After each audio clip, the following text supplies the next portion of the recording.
How's it going, everybody? It's Prod here and welcome back to another video.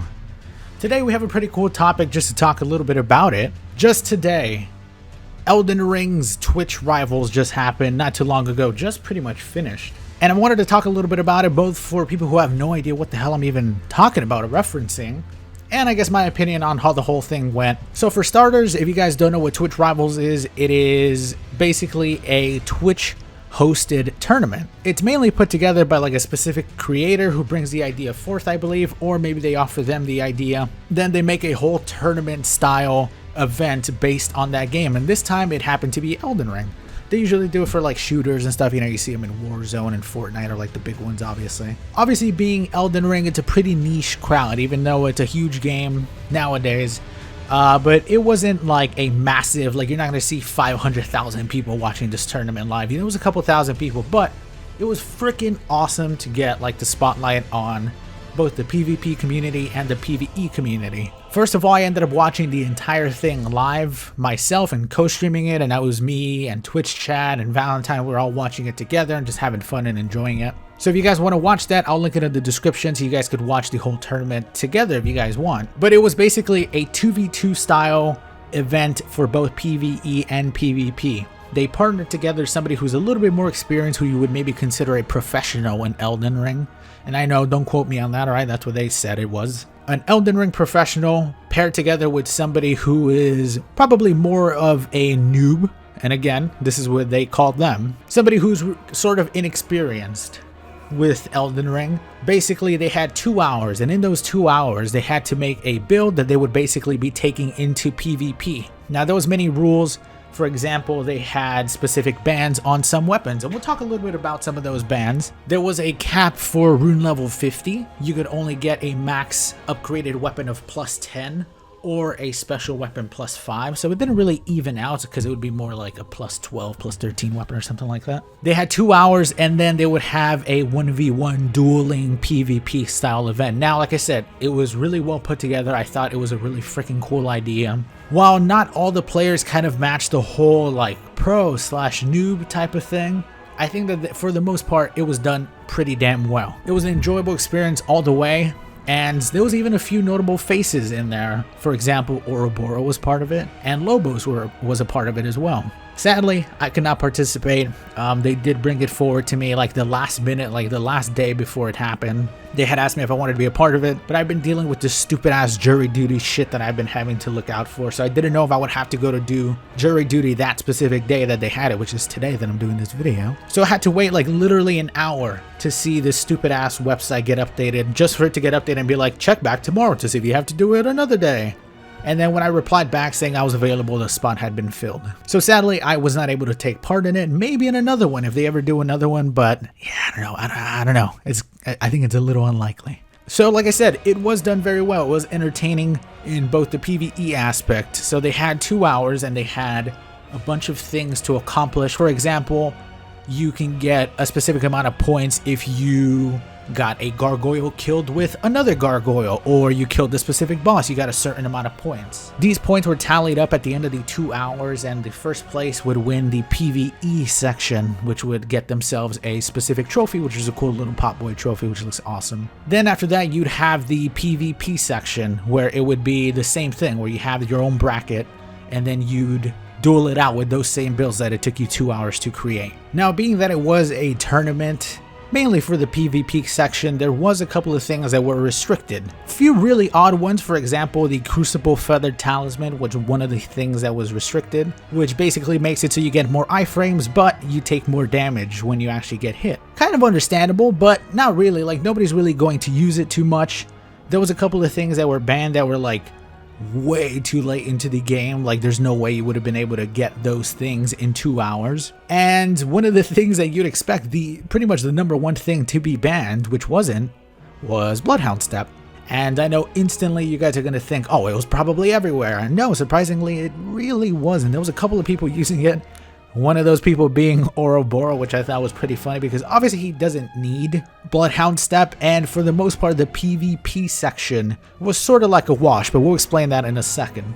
But the PvE section was won by XQC, and the guy who put the actual Twitch rivals together, which was Liquid Mendo. And it was actually a pretty goddamn clutch, awesome moment right at the end done by XQC. And overall, it was a cool format. They had these 2 hours, and it was more than just like making a build for PvP. It was like focusing on doing specific things. For example, one of the things was fighting Rykard, you know, going into the later game bosses, fighting Godric as well was one of the things. Doing specific things in co-op as well, and fighting bosses together was one of them. So, you know, you had own unique kind of take on the whole tournament thing, which I think is a good idea for the PvE section. Then after the 2 hours, XQC and Mendo were awarded first place, and there was like a tie for second place by like 3 different teams. So it basically went, whoever got there first was, you know, second, third, and fourth. And overall, was really fun. Like, there was no real issue with that part. But then we got into the PvP section, which actually, like, you'd think it was going to be a pretty much deciding, overwhelming victory for Ouroboros, because there wasn't any opposition, really. Like, you had mainly a couple of people who are, like, you know, quote-unquote noobs, and then everybody else was either a speedrunner or somebody who played Elden Ring occasionally. Like, there were a couple of people who were actually, like, surprisingly good,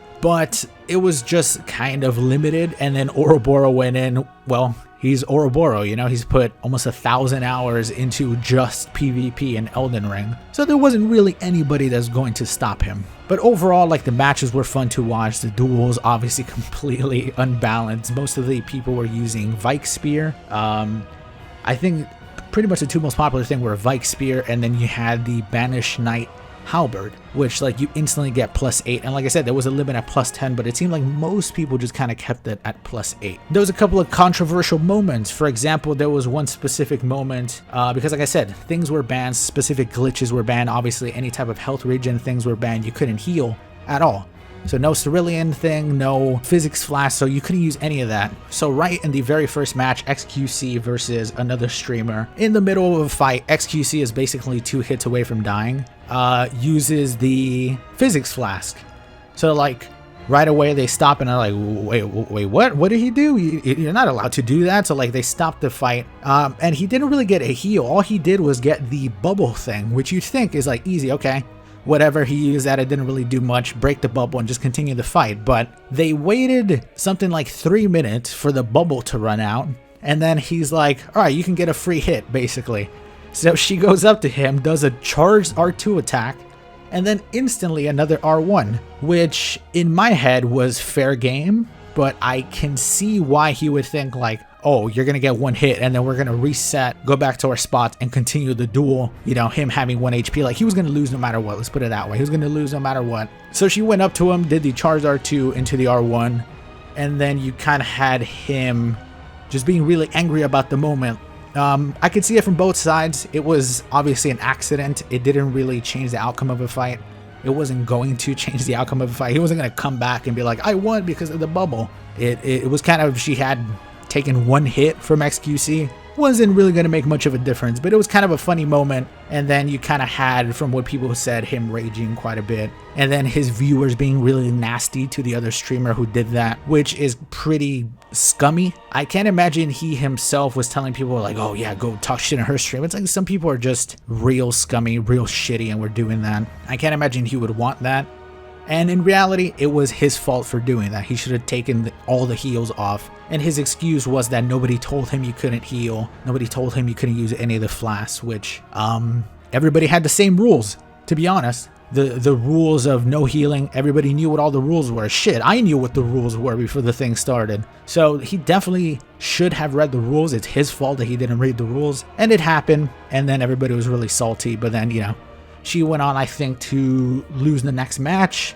And then I think she ended up like 4th place or something like that in the PvP tournament. So let's just go ahead and skip right to the end. In the finals, you have Ouroboros and Lobos. Kind of naturally, like I don't think many people who are watching expected anybody else to go forward besides Ouroboros and Lobos. And it was a really fun match. You know, these guys are friends, they know each other, so it was a nice fun back and forth. But like I said earlier, it was basically Ouroboros just using crouch pokes with the Colossal Greatsword. He obviously could have done it without Bloodhound Step. I think it was more like, maybe in his head he thought he was going to use it more, and be like, see, look how overpowered this thing is in PvP, it should be patched. And like, if From Software is really going to watch it, which they're definitely not.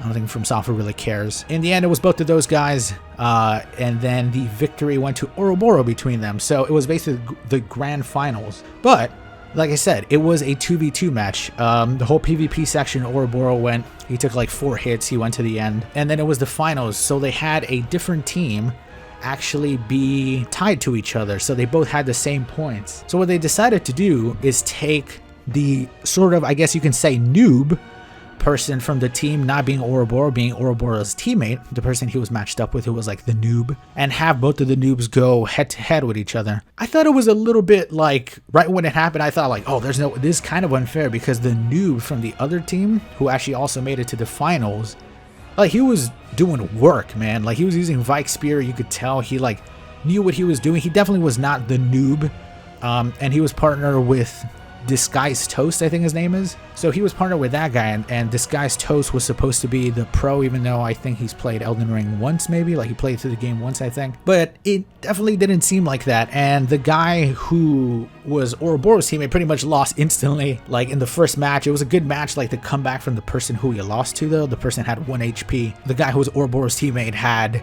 full HP, and the guy came back. It was actually a really fun match to watch. But it's interesting to see, like, that level of duels, like people who don't really play PvP much. It's interesting to see the tactics and see, like, actually people aren't so bad if they're actually like decent at PvE, you know, like these people weren't fucking hopeless, you know. There might have been a few that were kind of like just obliterations, but it's not like the same as like watching somebody like Chase do a duel against somebody who's experienced, you know. It's a different thing entirely. Not a lot of roll catching, so when Ouroboros comes in knowing how to roll catch most people, it's just kind of a decimation there. So it ended up going to those two guys who were like the two noobs, and I thought it was a little unfair because he had the other noob from the other side, who was Disguised Toast's teammate, had done the same as Oro, where he basically won all his duels without losing. And then it was out of nowhere, Maximum ends up coming back and actually getting 2 of the victories, clutching it at the end and securing first place for him and Ouroboros. Overall, it was pretty fucking awesome. It was an awesome experience to watch, to be honest. It was an entertaining 4 or 5 hours. I had a really good time, and I really hope there's more things like that. Like, it obviously wasn't perfect. Like, they could have definitely, I would say, have more opposition for Ouroboros. It would have been fun to see somebody like Peeve in there as well. You know, somebody who could give Ouroboros like a good PvP challenge and then have like a really solid back and forth duel to give people like a proper dueling match, like you would see 2 good people fighting, you know. But overall, it was a fun experience. I hope that in the next one I could, you know, if they ever do a next one, which who knows if they will, I don't know, we'll see. You know, hopefully I could maybe be a part of it. It'd be really cool. And obviously, like I said, people like Chase obviously would be invited if it wasn't like a Twitch Rivals thing, but it was only like Twitch streamers. So yeah, it'd be cool to see one for YouTube, possibly.